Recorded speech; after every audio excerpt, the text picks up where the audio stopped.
3251 নম্বর হাদিস। হাদিস বর্ণনা করছেন কাতাদা তাবেঈ আনাস রাদিয়াল্লাহু তাআলা আনহু থেকে, বলছেন হাদাসানা আনাস ইবনে মালিক রাদিয়াল্লাহু আনহু। আনাস মালিক রাদিয়াল্লাহু আনহু আমাদেরকে হাদিস বয়ান করেছেন নবী সাল্লাল্লাহু আলাইহি ওয়াসাল্লাম থেকে। তিনি বর্ণনা করেছেন, নবী সাল্লাল্লাহু আলাইহি ওয়াসাল্লাম বলেন, ইন্না ফিল জান্নাতি লাশাজারা, নিশ্চয় জান্নাতে এমন একটি গাছ রয়েছে, বিশাল গাছ, বিশাল বৃক্ষ, ইয়াসিরুর রাকিউ ফি যিল্লিহা মিআতা আমিন লা ইয়াকতাউহা। একজন সওয়ার ব্যক্তি, বাহনে আরোহণকারী ব্যক্তি, তার বাহনের পিঠে চেপে, 1400 বছর আগে যে বাহন ছিল, কি বাহন ছিল? ওট, সাধারণ বাহন এটি মরুভূমিতে।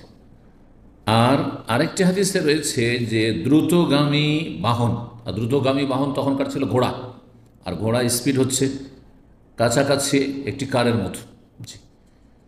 একটি ঘোড়া যেটি দ্রুত বেগে ছুটতে পারে, সেই ঘোড়ার নিয়ে একজন ঘোড়ার ওপর আরোহণকারী ব্যক্তি চলতে থাকবে সেই গাছের ছায়ার তলে, এক প্রান্ত থেকে আরেক প্রান্ত, ফিজিল্লাহা, তার ছায়ায়। কতদিন? মেয়াতাম, 100 বছর। 100 বছর, 100 বছর পার হয়ে চলে যাবে, দুনিয়ার 100 বছর। লা ইয়াক্তাহা, কিন্তু সেই গাছের এপার থেকে ওপার অতিক্রম করতে পারবে না। এত বিশাল গাছ একটি হবে। তো এইরকম বহু গাছ বিশিষ্ট হচ্ছে জান্নাত। জান্নাত মানে বাগান। তো জান্নাতকে জান্নাত এই জন্য বলা হয় যে সেখানে বহু রকমের, অসংখ্য রকমের গাছপালা রয়েছে, অসাধারণ গাছপালা রয়েছে। 3252 নম্বর হাদিস। হাদিস বর্ণনা করেছেন আবু হুরায়রা রাদিয়াল্লাহু তাআলা আনহু। তিনি বলছেন, নবী সাল্লাল্লাহু আলাইহি ওয়াসাল্লাম বর্ণনা করি। আগের হাদিসটি কিছুটা শব্দের বাক্যের পার্থক্য রয়েছে, আর সনদের পার্থক্য রয়েছে পুরোটাই। আগের হাদিসের সনদে আনাস রাদিয়াল্লাহু তাআলা আনহু সাহাবী বর্ণনাকারী, তার ছাত্র কাতাদা, তার ছাত্র সাঈদ, তার ছাত্র হচ্ছে ইয়াজিদ বিন জুরাই, তার ছাত্র রাওহী বিন আব্দুল মোমেন হচ্ছেন ইমাম বুখারী রাহিমাহুল্লাহর ওস্তাদ। এখানে আবু হুরায়রা রাদিয়াল্লাহু তাআলা ছাত্র হচ্ছে আব্দুর রহমান ইবনে আবি আমরা, তার ছাত্র হেলাল বিন আলী, তার ছাত্র হচ্ছে ফুলাই ইবনে সুলাইমান, তার ছাত্র মুহাম্মদ ইবনে সিনান, ইমাম বুখারী রাহিমাহুল্লাহর ওস্তাদ। তাহলে পুরো সনদটাই হচ্ছে ভিন্ন, কিন্তু হাদিস সে বিষয়বস্তু এক, কিছুটা শব্দের পার্থক্য রয়েছে। বলছেন আবু হুরায়রা রাদিয়াল্লাহু তাআলা নবী সাল্লাল্লাহু আলাইহি ওয়াসাল্লাম থেকে বর্ণনা করে যে তিনি সাল্লাল্লাহু আলাইহি ওয়াসাল্লাম বলে, ইন্না ফিল জান্নাতি লাশাজার, নিশ্চয়ই জান্নাতে এমন একটি গাছ রয়েছে, ইয়াসিরুর রাকিউ ফি যিল্লিহা, তার ছায়ায় একজন সওয়ার ব্যক্তি, বাহনে চাপা ব্যক্তি চলতে থাকবে। মেয়াত আম, 100 বছর। এখানে আগেরটাতে ছিল মেয়াত আম, এখানে হচ্ছে মেয়াতা সানা। সানাতন মানেও বছর, আর আম মানেও বছর। যদি আরবি ভাষায় দুটোতে কিছুটা পার্থক্য আছে, ভাষাবিদরা করেছেন। আম বলা হয় সাধারণত সচ্ছলতার বছরকে, যে বছরে যথেষ্ট পরিমাণে বর্ষা বৃষ্টি রয়েছে আর ফসল হচ্ছে স্বাভাবিক, এটা হচ্ছে আম। আর সানাতন কষ্টের বছরকে বলা হয়, দুর্ভিক্ষের বছরকে বলা হয়। দলিল ইউসুফ আলাইহিসসালামের ঘটনায় সূরা ইউসুফে রয়েছে, জি, যেখানে দুর্ভিক্ষের বছরগুলির কথা বলা হয়েছে, সেখানে সেনিন এসছে বা সানা এসছে, আর 7 বছর ধরে দুর্ভিক্ষ থাকবে। আর যেখানে সুখের বছরগুলির কথা রয়েছে, সেখানে আম শব্দটি ব্যবহার হয়েছে, কিন্তু এমনি সাধারণভাবে একটি অপরটির জায়গায় ব্যবহার হয়ে থাকে। এর দলিল যদি পড়তে চান কোরআনে কারিমে, মানে যে একটি বিশাল গাছ, একটি গাছ এত লম্বা চওড়া হবে জান্নাতে যে তার ছায়াতলে এক মাথা থেকে আরেক মাথা 100 বছর চলতে থাকবে, তারপরেও লা ইয়াক্তাও, আগের হাদিসের আয়াক্তাওয়া, পার করে যেতে পারবে না। গাছের তলা থেকে যে 100 বছর চলেও, এখানে ওই শেষ শব্দটি নেই, লা ইয়াক্তাওয়াটি নেই, 100 বছর চলতে থাকবে। এর দলিল যদি পড়েন সূরা ওয়াকিয়ার 38, আল্লাহ বলছেন জান্নাতের যে বিভিন্ন যে দৃশ্যগুলি রয়েছে তার একটি হচ্ছে ওয়াজিল্লিম মামদুদ, সুদূর সম্প্রসারিত ছায়া হবে জান্নাতে, সুদূর সম্প্রসারিত দীর্ঘ ছায়া হবে, অর্থাৎ গাছপালার ছায়া সুদীর্ঘ হবে, অনেক লম্বা চওড়া হবে, জিল্লিম মামদুদ।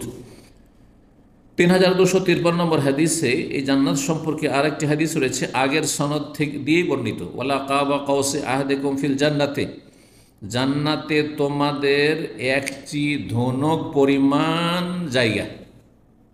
একটি হাদিস আসলো কি পরিমাণ? চাবুক পরিমাণ। এখানে আসলো কৌস মানে ধনুক, কৌস মানে ধনুক, আর সাহমন মানে তীর, তীর, ধনুক তীর। তো কৌস আর কাব মানে হচ্ছে পরিমাণ, মেকদার। তো জান্নাতে তোমাদের যে আল্লাহ রাব্বুল আলামিন বিশাল রাজত্ব দেবেন এবং আল্লাহ রাব্বুল আলামিন যে নিয়ামত দেবেন তার এত মূল্য এবং এত মূল্যবান জান্নাতের নিয়ামত যে সেখানকার একটি ধনুক পরিমাণ জায়গা খায়রুম মিম্মা তালাত আলাইহি শামসু আও তাগরুব, ওই সমস্ত সৃষ্টির চাইতে উৎকৃষ্ট উত্তম যেসব সৃষ্টির ওপর সূর্য উদিত হয় অথবা সূর্য অস্তমিত হয়। সূর্য উদয় হয় আর সূর্য অস্ত হয় কোথায়? পৃথিবীতে।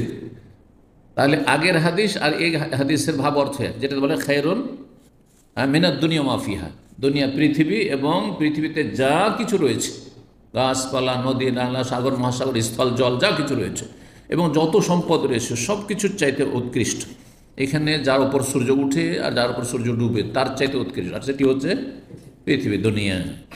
তাহলে আগের হাদিস যেটি 3250 আমরা দেখলাম খায়রুম মিনাদ দুনিয়া মাফিহা, আর এখানে খায়রুম মিম্মা তালাত আলাইহিস শামস, একই কথা, শুধু ভাব প্রকাশের আপনার পার্থক্য বা ভাষার পার্থক্য, কিন্তু সার কথা বা মর্ম কথা একই।